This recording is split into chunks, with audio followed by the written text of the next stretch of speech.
Pareho ang mother ni Ivana at mother ni Dustin ay gusto magkatuluyan ang mga anak nila. Mapapanood natin mamaya kung paano sagutin ang mga tanong sa kanila. Labis na ikinakilig ng mga fans ang tuksuhang iyon. Bago natin ipagpatuloy, nais lamang namin kunin ang konting pabor. Sa mga hindi pa po nakakapag-subscribe ay mag-subscribe na po para sa mas malawakan nating impormasyon, at huwag mag-skip ng video para wala kayong ma-miss.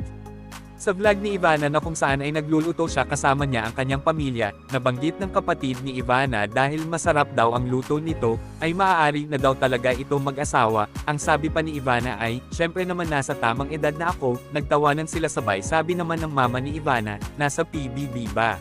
Sabi ng mag-asawa. Sabi ng mag-asawa. Pag sa edad na ako, sa PBB ba? Kakat ko yan, ma.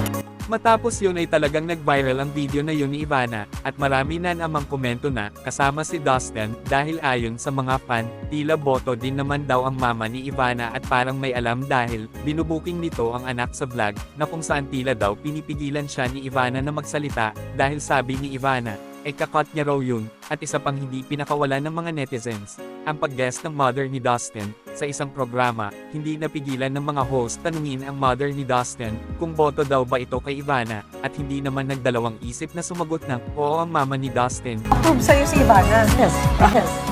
Ayon sa isang netizens, sana daw paglabas ni Dustin ay mag-date sila ni Ivana, at ma-develop, dahil bagay daw talaga ang mga ito, at bigyan ng proyekto na magka-love team ang dalawa. Kung matatandaan, sinabi ni Ivana sa isang interview, pangarap niya daw ang magkaroon ng sariling pelikula na kung saan siya mismo ang bida. Kayo, anong masasabi nyo tungkol dito?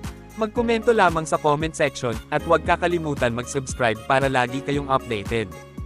Maraming salamat!